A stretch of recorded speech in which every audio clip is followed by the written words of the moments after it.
Welcome back.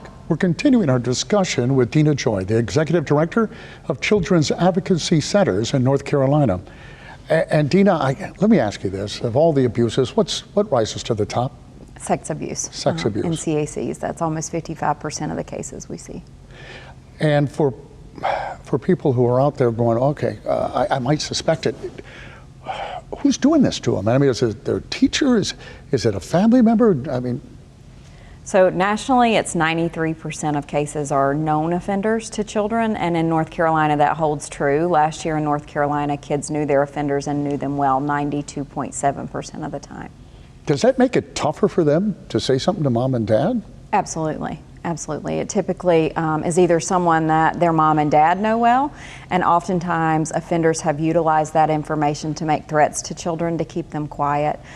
Or it's people that they know well, that they also know or known well in whatever community forum that they may know them in, whether that's a soccer coach or somebody at church or somebody in their schools. It's somebody that's very well known, and oftentimes those people have groomed them and made them feel guilty, that they somehow were a part of what happened to them because they were groomed, and they may have accepted gifts in exchange for something, or they may have somehow been made to feel like they are the reason that this happened to them, or they've been threatened for harm to them or their family. I was going to ask, see, I would expect a child, that's got to be frightening to them. Why wouldn't they go to mom and dad? So what kind of power, if you alluded to it, the threats and gifts and that sort, how do they control a child? So they control them by making them feel ashamed, by making them feel as if they are the responsible party for this happening to them, that they are the reason that it happened to them, or they can be threatened with bodily harm, that the offender will harm them, or that they will harm somebody that they love. Oftentimes we also will hear from kids in interview rooms that they've been told by their offenders that if they tell us that they will be arrested for something that happened, which is often hard to overcome because we're bringing in people from law enforcement and Department of Social Services to investigate, and they're fearful that those very individuals who are there to help them are actually there to make charges against them instead of their offender. Now, when do you see the child? Is it already established that they have been abused, or how do you pull this out of them? For instance, you had mentioned that you sit down on a couch and you talk to kids as young as 3 or 4 years old. So how do you get this out of them?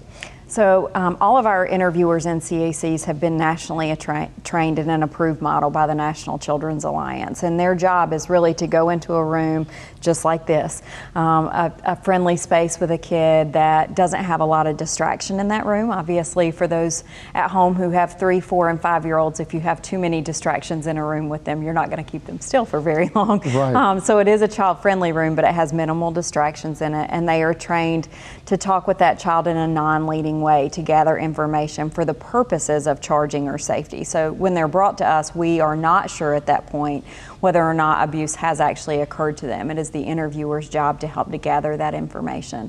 And so typically the way that would happen, just for people who are at home who are curious, is the child would come in and there would be introductions to the room.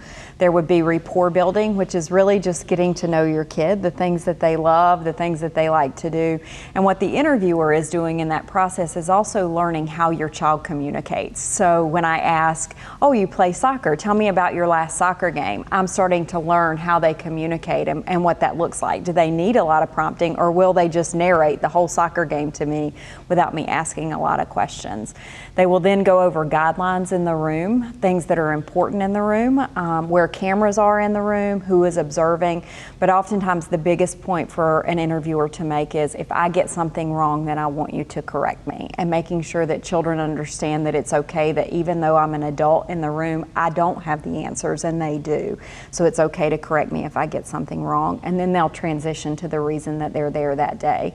And they'll start through narrative practice with a child of just tell me why you're here today, and work from there. For somebody who suspects a child is being abused, they also have to take in consideration, and I think most people do, the power of what will happen if they report it. So how do you know when to report something you suspect is happening? So state law actually says that everybody in North Carolina over 18 is a mandated reporter if they suspect that a child has been abused. And a lot of people get hung up with, but what if I don't know? What if I'm not sure? And that's actually not what the law says. The law says if you have any suspicion, then you're obligated to make that report. And you can do that anonymously in the state of North Carolina. And our state law also requires that you report to both law enforcement as well as to the Department of Social Services. So people would need to make a report to their local Department of Social Services and to their local sheriff's department or local police entity. Now what happens then at this point? You've made the report. You may or may not be right. So now you have a family that's been reported, and they will be investigated, I assume. And then if it is the child's being abused, how do you keep that child safe while all this is going on? So there's two different agencies that at this point in time would be looking into that problematically. So when you report to the Department of Social Services, you're going to do that through the Department of Social Services hotline. They're going to ask you a lot of questions to gather information, and then they are going to make the decision as to whether or not it actually meets their case acceptance criteria. So for the Department of Social Services, so that the general public is aware, they are charged legally only with investigating cases where the offender is a known caretaker to that child. And so if the Department of Social Services through the hotline gathers enough information that they believe that this rises to the level of abuse or neglect, and yes, in fact, the offender is a known caretaker, they're going to take that case in for investigation.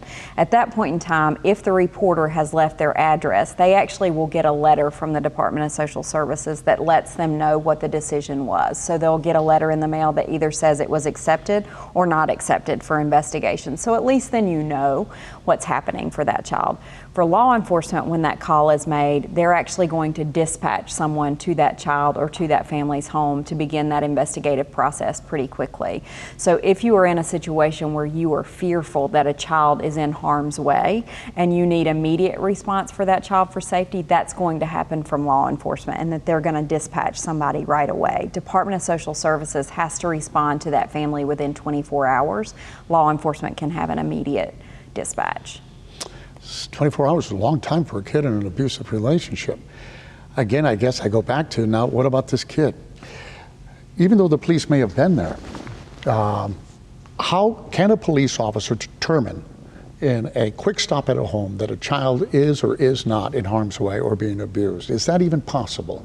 I think it's possible. I don't think it's 100% fail-proof for any of us as professionals. I think they have been trained in the same way as Department of Social Services. Both have been trained in a model that's called First Call that teaches law enforcement as well as Department of Social Services how to do narrative practice with children, much like a forensic interviewer would. So they're sitting in a room with that child and that family trying to gauge what is happening in that home.